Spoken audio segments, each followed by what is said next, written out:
সবাইকে শুভ সকাল। তো আজকে আমি চলে এসেছি চিল্কা মন্দির। তোমাদেরকে দেখাচ্ছি চিল্কা মন্দির কয়েকটা, মানে মন্দিরে যে সমস্ত মন্দির আছে ভিতরে সেগুলোই দেখাবো। তো এই যে দেখতে পাচ্ছ, এটা হচ্ছে মন্দিরের প্রথম গেটটা, এই যে এদের উপরে এর ভিতরে যাচ্ছে চিল্কার মন্দির। চলো তোমাদেরকে একের পর দেখাচ্ছি মন্দিরগুলো। তো হ্যালো বন্ধুরা, নমস্কার। আজকে আমি চলে এসেছি, আজকে হচ্ছে রবিবার, তো চলে এসেছি আজকে আমি চিড়কা অর্থাৎ গৌরীনাথ ধাম। তো তোমাদেরকে একটু প্রথমে দেখাচ্ছি গৌরীনাথ ধামের মানে ভিতরে মন্দিরে যা কিছু আছে টুকটাক ভিডিও করে দেখাচ্ছি। তো অবশ্যই ভিডিওটা পুরা দেখবে, আর অবশ্যই ভালো লাগলে একটু লাইক এবং চ্যানেলটিকে ফলো করে দেবেন। তো চলো তোমাদেরকে দেখাচ্ছি মন্দিরের ভিতরে ঢুকে গেলে এই যে দেখতে পাচ্ছ, তো মন্দিরকে দেখাচ্ছি যে আমার ডাইন পাশে মন্দিরে প্রথম গেট একটা আছে, যে মেন গেটটা ডাইন পাশে আছে একটা মায়ের মন্দির অর্থাৎ মা কালী মন্দির। তারপরে তারপর তোমাদের দেখাচ্ছি এই যে এইখানে আছে, অর্থাৎ বাঁ দিকে আছে একটা দুর্গা মন্দির, তো সেটাও তোমাদের দেখালি। এরপরে তোমাদের দেখাচ্ছি এইখানে কিন্তু ভোগ মন্দিরের ভিতরে কিন্তু ভোগও পাওয়া যায়। যারা বাইরে থেকে যাচ্ছ অবশ্যই তোমরা ওইখানে ভোগের সামানটাও পাওয়া যায়, ভোগের বাইরে থেকে নিয়ে যাওয়ার কোনো টেনশন নেই। আর এরপর দেখাচ্ছি এই যে মন্দির অর্থাৎ গৌরীনাথ ধাম মেন মন্দির, তো সেইখানে তোমাদের ভিতরে নিয়ে যাচ্ছি, তোমাদের ভিতরে গেট দেখাবো চলো। তো ধীরে ধীরে আমি ভিতরের দিকে যাচ্ছি, তোমাদেরকে দেখতে পাচ্ছ। তো ওইখানে ভিতরের একটু মানে চারদিকটা ঘুরে দেখাচ্ছি, মানে চারদিকটা। তো ওইখানে দেখতে পাচ্ছি কত লোকজন আছে, মানে লোকজন প্রত্যেক দিন এরকম নাকি, প্রত্যেক দিন এরকম লোকজন আসে, পূজা করে এবং চলে যায়। মানে প্রতিদিন, আমরা তো রবিবার এসেছি, সোমবারে ইয়ার থেকেও মানে কি বেশি ভিড় হয়। তো প্রতিদিনই এরকম নাকি ভিড় হয়, মানে প্রত্যেক দিন হাজার হাজার লোক, শয়ে শয়ে লোক আসছে পূজা করছে, এবং যার যেমন যার যে অবশ্যই ইয়াটা পূজা করছে।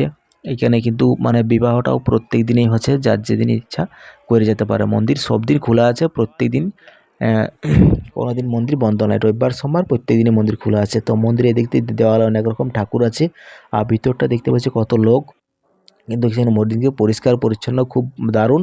অবশ্য কোনো জখম নেই, ভিতর অনেক অনেক লোক পূজা করছে। তো চলো এরপর তোমাদেরকে দেখাচ্ছি মন্দির, বাবার কাছে নিয়ে যাচ্ছি। তো ঠিক আছে বন্ধুরা, এরপর দেখতে থাকো। বাইরটা দেখা হয়ে গেল, এবার তোমাদের নিয়ে যাচ্ছি মন্দিরের ভিতরে, অর্থাৎ গৌরীনাথ ধাম যে মহাদেব আছে সেখানে তোমাদেরকে দেখাবো। তো ঠিক আছে বন্ধুরা, অবশ্যই দেখতে থাকো ভিডিওটা, তোমাদের ভিতর নিয়ে যাচ্ছি। এটা হচ্ছে ভিতরের অংশটা, আর ভিতরের উপরে যে ভিতরের মন্দির, এইটা হচ্ছে তার ভিতরে আরেকটা গেট আছে। যদি যাও তো অবশ্যই সেখানে দুটা গেট আছে, দুদিকে এলে বাইরে, একদিক থেকে ভিতরে, একদিক থেকে বাহার, দুটা গেট আছে।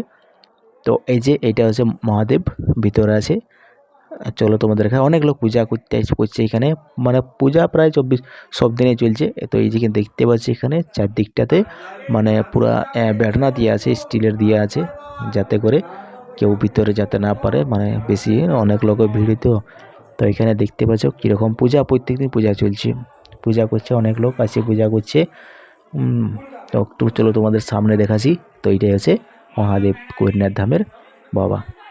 ওম নমঃ শিবায়, সবাই একবার বলো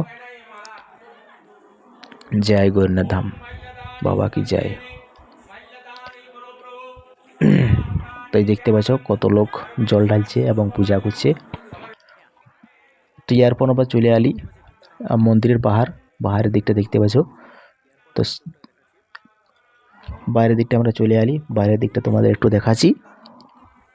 এই যে চারদিকটা মন্দিরে অনেক লোকের অভাব নেই, প্রচণ্ড লোক আছে মন্দির পূজা করছে। এরপর তোমাদেরকে দেখাচ্ছি আর একটা জিনিস, দেওয়ালে যে অনেক রকম ঠাকুর আছে। চলো এখানে থেকে প্রথমে তোমাদের দেখাচ্ছি শনিদেব মানে দেওয়ালের মধ্যেই আছে, মন্দিরের ভিতরে আছে ওইখানে, মানে জাস্ট মহাদেব মন্দির আছে, তার ওইখানেই ওই মন্দিরটা আছে। তারপর এখানে দেখতে পাচ্ছি এখানে যে আমাদের আছে বজরংবলী ঠাকুর, চারদিকটা তো এদিকে যা দেখতে পাচ্ছি এখানে বজরংবলী মন্দির আছে, বজরংবলী ঠাকুর আছে। জয় শ্রী জয় বজরংবলী, জয় হনুমানজি মহারাজ এখানে বিরাজমান। আর দেখতে পাচ্ছি আমার মন্দিরের বাহার থেকে, অর্থাৎ আমার পিছনে যে দেখালি মন্দিরের চারদিকটা, ওই যে ওইটার পেছন দিকটাতে এইদিকে যা এরকম দেখতে লাগে, মানে কত লোক দেখতে পাচ্ছি, কত লোক পূজা করছে, আসছে পূজা করার কোনো পূজা আসছে। এবং এই দেখতে পাচ্ছি কত লোকের ভিড়, মনে কি প্রত্যেক দিনই। আর ভিতরে গাড়ি রাখার কোনো অসুবিধা নেই, যদি বাইরে থেকে যারা আসো তারা অবশ্যই গাড়ির ভিতরে রাখবেন, গাড়ি বাইরে রাখার দরকার নেই। তাই এখানে আমরা এসেছি একটা বিবাহ করতে, মন্দিরে বিবাহ হচ্ছে সেই জন্য আমরা এসেছি। মন্দিরে বিহার যে তো জায়গা যাই হোক, রয়েছে তোমাদের কথা বলছি একটা অসুবিধার জন্য মন্দিরে মানে বিবাহটা করছে। তাই দেখতে পাচ্ছি এখানে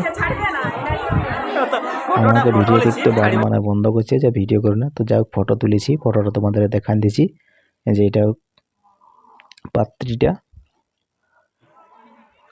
তো এরপর তোমাদের দেখাচ্ছি একটু বাইরের দিকটা দেখান দিয়েছি। দেখো সব সময় গাড়ি লাগিয়েছে, মানে আসছে লোক পূজা করছে, অনেক লোক পূজা করছে তারপরে চলে যাচ্ছে। যার যে অনেক লোক আসছে, অনেক লোক মানে বিবাহ করার জন্য প্রত্যেক দিন এখানে আছে। আর এখানে একটা বিরাট বড় ঘন্টি আছে, এই যে দেখতে পাচ্ছি এখানে বিরাট বড় একটা ঘন্টি, মোটামুটি প্রায় 20 কেজি তো ওজন হবে মনে হচ্ছে। তো বন্ধুরা এরপর একটা তোমাদের দেখাচ্ছি, এখানে অবশ্যই যে একটা মানে যারা আসো অবশ্যই মন্দিরে এখানে কুয়া আছে, কুয়াতে মুখ হাত ধুয়ে নেবে, পা হাত ধুয়ে নেবে, তারপরে পূজা যদি কেউ আসে তো অবশ্যই পা হাত ধুয়ে নিয়ে পূজা করতে যাবে। তার সামনে আর এখানে মানে কুয়ার সামনে আছে, এখানে মন্দিরের ভিতরেই মানে মন্দিরের গ্রাউন্ড বাউন্ডারির ভিতরে কিন্তু প্রসাবের জায়গাও আছে। অবশ্যই কোনো অসুবিধা হবে না, যদি কেউ না জানো তো অবশ্যই জানে থাকুন যে মন্দিরের ভিতরেই প্রসাব করার জন্য জায়গা আছে, বাইরে যাওয়ার দরকার হয় নাই। আর এখানে কুয়া আছে, এখানে কুয়ার জলে মুখ হাত ধোয়ার জায়গা আছে, কোনো অসুবিধা নেই। এখানে টোল বালতি সকলে রাখা আছে, অবশ্যই কুয়া থেকে তোমরা জল উঠাই মুখ হাত ধুয়ে নেবে, তারপরে মন্দিরে যাবে। তো এখানে দেখতে পাচ্ছ এই কুয়াটা থেকে মন্দিরেরটা একদম মানে বাউন্ডারির ভিতরে এইটা সব কিছু আছে। প্রস্রাব করার জায়গাটা এই যে এইটা আছে প্রস্রাব করার জায়গা, পায়খানা করার জন্য নয়, খালি প্রস্রাব করার জন্য রেখে দিয়ে আছে। তো এরপর দেখবো এখানে কুয়ার থেকে ওই যে মন্দিরটা আছে, সব কিছু দিয়ে আছে, বালতি কুয়াই বালতি সব কিছু দিয়ে আছে, জল উঠাও এবং নিজের কাজ করে ইয়া করো, মুখ হাত ধোও। আর এরপর দেখতে পাচ্ছি বাইরের দিকটা ছেলেটাকে নিয়ে আছে এটুকু কোলে। তো বন্ধুরা ঠিক আছে, আজকের ভিডিওটা আমি এখানেই শেষ করছি। এই যে দেখতে পাচ্ছি 2-4টে ফটো তুলেছি আমরা, ফটোটা কেমন লাগলো অবশ্যই বলবে। তো এই যে আমাদের এখানে বিবাহ সম্পন্ন শেষ হলো। তো এরপর ঠিক আছে বন্ধুরা, বাই বাই, টাটা।